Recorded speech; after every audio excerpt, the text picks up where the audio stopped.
اور کمیٹی کے ممبر کہتے ہیں ہم تو بڑے گھڑے گڑھائے عالم ہیں.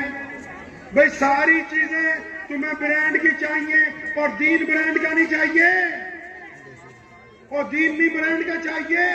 جب تک اپنے علماء کی قدر نہیں کرو گے، ان کے پاس بیٹھو گے نہیں، ان کی ضروریات کا خیال نہیں رکھو گے، تب تک یہ کتنی بار تمہیں نبی علیہ السلام کے واقعات سنائیں گے. ابھی صرف میں نے 2 سے 3 واقعات سنائے اور میں لکھ کے دیتا ہوں کہ آپ نے اس سے پہلے نہیں سنے ہوں گے. کیوں؟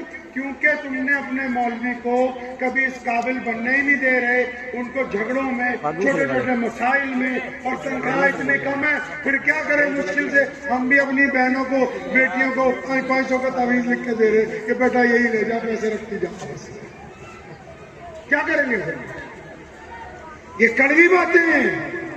اگر اب بھی آپ کو سمجھ نہیں آ رہی، اگر اب بھی آپ یہ سمجھتے ہیں کہ دین اسی طرح آ جائے گا بنا دین پر خرچ کیے، تو آپ کی غلط فہمی ہے.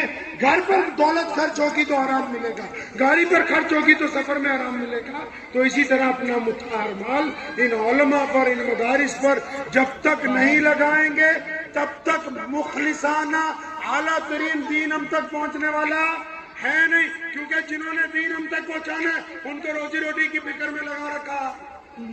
آؤ یا تو بچے پالیں گے یا تمہیں دین سمجھائیں گے. اب میں بات یہ کر رہا تھا، اسماء بنت ابو بکر نے اپنے آپ سے مسئلہ پوچھا.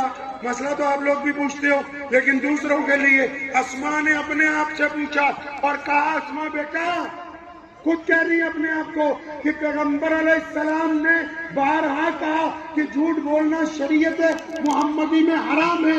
اگر تو یہاں سچ بولے گی تیرے نبی علیہ السلام کی جان کو خطرہ ہے، جھوٹ بولے گی تیرے نبی علیہ السلام کے اسلام کو خطرہ ہے. تو اسماء اس کے کھڑی ہو گئی اور